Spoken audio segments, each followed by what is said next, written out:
দীপাঞ্জন চক্রবর্তীর কাছে যেতে চাই, প্রাক্তন ইন্টেলিজেন্স কর্তা। দীপাঞ্জন চক্রবর্তী, তৃণমূল কংগ্রেস আসলে যেন তেন প্রকরণে বুঝতে পারছে যে এই সন্দেশখালি, এটা যদি সন্দেশখালি হয়, সন্দেশখালির ইস্যুটাকে পেছনে নিয়ে এসে অন্য যে কোনো টম, ডিক, হ্যারি, রাম, শ্যাম, যদু, মধু, যে কোনো ইস্যুকে সামনে আনতে হবে। কারণ সন্দেশখালি তৃণমূল কংগ্রেস গোটা দলটাকে ভেঙে দিচ্ছে, কালিমালিপ্ত করে দিচ্ছে, হয়তো বরবাদ করে দিচ্ছে। কি বলবেন? দেখো তোমার রিপাবলিক চ্যানেল লক্ষ লক্ষ লোক দেখছেন। আমি মানুষকে একটা কতগুলো কথা, খুব ইম্পর্টেন্ট কথা মনে করিয়ে দিতে চাই। 1932 অবিভক্ত জার্মানিতে হিটলারের যে নাজি পার্টি, যারা কুখ্যাত গণহত্যার জন্য লক্ষ লক্ষ ইহুদিকে হত্যা করেছিল, সেই নাজি পার্টি পরপর দুটো নির্বাচনে হেরে যায়।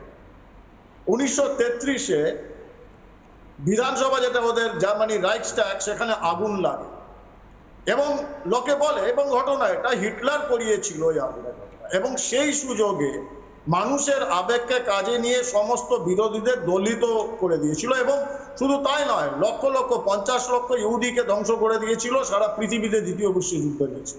তারপর 45 সালে, 44-45 সালে হিটলারের পরিণতি সারা পৃথিবী জানে, ইতিহাসে রয়েছে। বাংলায় যে এই লেডি হিটলার, তুমি 1992-এ দেখো, ক্ষমতায় আসার জন্য যখন যা পেরেছেন করেছেন, যেটা সন্ময়বাবু বলছিলেন। 1992-তে সেই মনে আছে ফেলিনি বসাক, এই 2019-এ ফেলিনি বসাকের মায়ের ইন্টারভিউ দেখেছি টেলিগ্রাফে, যে সেই দিনের পর মমতার ঘুরেও আসেনি আমাদের কাছে। তারপর দেখো চম্পলা সর্দার, তাপসী মালিক, একটু আগে সন্ময়দা বললেন জাস্টিস অশোক গাঙ্গুলি, নওশাদ সিদ্দিকী, কাকে ছাড়ছে? সন্ময়দাদের তো ছেড়ে দাও। আমি একজন প্রাক্তন সেনানী, এনএসজি অফিসার, রয়্যাল অফিসার, আমার বিরুদ্ধে কতগুলো মামলা দিয়ে বসিয়ে রেখেছে, তাতে অবশ্য কিছু আসে যায় না। আর ওই দলদাস পুলিশের ক্ষমতা নেই আমাকে ডেকে পাঠাবে, যেদিন ডাকবে সেদিন আমি জবাব দেবো আদালতে। না, এটা হচ্ছে ভয়ঙ্কর। এ যা ইচ্ছা তাই করতে পারে, কারণ পরিষ্কার এর শিরদাঁড়া দিয়ে হিমেল স্রোত যাচ্ছে। বুঝতে পেরেছে যে উত্তরবঙ্গে আমরা সাফ হয়ে গেছি, বাকি মধ্যবঙ্গ, দক্ষিণবঙ্গ আমাদের খুঁজে পাওয়া যাবে না। আর সন্দেশখালি কিন্তু একটা মনে আছে সে বিখ্যাত গল্প পদি পিসির গর্বী বাক্স, এখানে এই ঠগি পিসির কালো বাক্স থেকে অনেক কিছু বেরোবে, যেটা আমি আজকেই এই সন্ময়দার বাংলার বার্তায় আজকে সকালেই বলেছি, যে সাধু সাবধান, 1 জুনের আগে আরো অনেক কিছু বেরোবে। এভরিডে একটা ফেক ভিডিও বেরোবে, স্ক্যাম বেরোবে, বড় বড় লোকদের, কাদের বিরুদ্ধে না, শুভেন্দু বাবুকেও ফাঁসানোর চেষ্টা করেছে, এনিবডি অ্যান্ড এভরিবডি।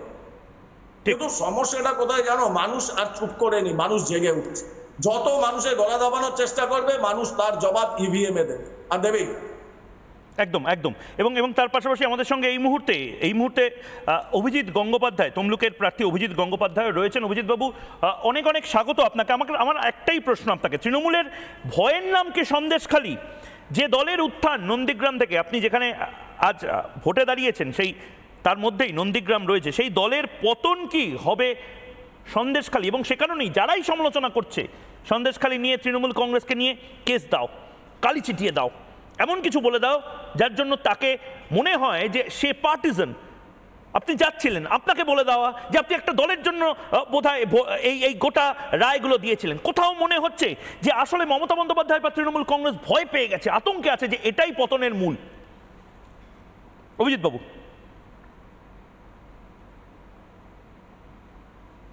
সন্দেশখালি নিঃসন্দেহে একটা বড় ইস্যু, কারণ এখান থেকে দেখা গেছে যে এই মহিলা মুখ্যমন্ত্রী, যিনি মুখ্যমন্ত্রী বলে নিজেকে দাবি করেন, সেই মমতা ব্যানার্জি মহিলাদের জন্যে আদৌ কোনো চিন্তিত নন।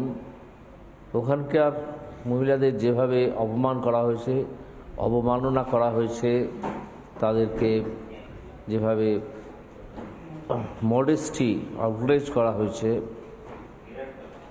তার কোনো প্রতিবাদ তিনি করেননি। উল্টে বলেছেন শাহজাহান কি করেছে, তার ভাইপোও সে একই কথা বলেছে। এই থেকে তৃণমূলের মনটা বোঝা যায় যে তারা মহিলাদের জন্য যে কথাগুলো বলে সবই হচ্ছে দেখানো কথা এবং কুমিরের কান্না।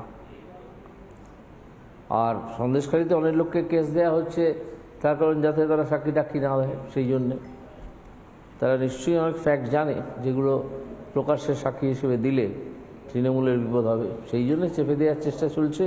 তবে সেটা শেষ পর্যন্ত পারবে না। অভিজিৎ বাবু ঠিক এই জায়গাতেই আমার প্রশ্ন, মমতা বন্দ্যোপাধ্যায় বা তৃণমূল কংগ্রেসকে বুঝতে পারছে জল মাথার উপর দিয়ে যাচ্ছে, রাজনীতিটা এমন একটা ইকোসিস্টেম যে ইকোসিস্টেমে মমতা বন্দ্যোপাধ্যায় বা তৃণমূল কংগ্রেস বুঝতে পারছে এটা লড়াইটা হয়ে গেছে মাফিয়া বনাম তৃণমূল কংগ্রেসের, মাফিয়া রাজ বনাম তৃণমূল কংগ্রেস বনাম সাধারণ মানুষের, মাফিয়া রাজ একদিকে এবং সাধারণ মানুষের লড়াই একদিকে। আর শাক দিয়ে বোধহয় মাছ ঢাকা যাচ্ছে না, তৃণমূল কংগ্রেসকে বুঝতে পারছে এবং সে কারণেই দুর্নীতি আর মাফিয়া রাজকে আড়াল করার চেষ্টা হচ্ছে। দুর্নীতি এবার বড় ইস্যু, এবার বিগেস্ট ইস্যু। অভিজিৎ বাবু, হ্যাঁ, দুর্নীতি সবচেয়ে বড় ইস্যু না হলেও আর একটা বিরাট ইস্যু, এবং মমতা ব্যানার্জি এই দুর্নীতিতে ক্রমশ যে জড়িয়ে আছেন সেটা প্রকাশ পেয়ে যাচ্ছে, ক্রমশ প্রকাশ পাচ্ছে যে তিনি এই দুর্নীতিতে জড়িত। সেদিন কুণাল ঘোষ কি বলেছেন যে আমাদের দল 2021 থেকেই জানতো যে চাকরি বিক্রি হচ্ছে। তো আমি তো যখন আদালতে ছিলাম, জজ হিসেবে ছিলাম 2022-এ আমি ধরেছিলাম, তো তারও 1 বছর আগে থেকে, এমনকি ভোটের আগে থেকে এটা নাকি তৃণমূল কংগ্রেস জানতো। এটার কোনো বিরোধিতা আজ পর্যন্ত আমরা পাইনি। এই যে বক্তব্য কুণাল ঘোষের, পাইনি এই কারণে নিশ্চয়ই কুণাল ঘোষের হাতে সেরকম ডকুমেন্ট আছে বা প্রমাণ আছে যেটা উনি পেশ করে দিতে পারেন জনসমক্ষে, সেই জন্যই হয়তো পাইনি।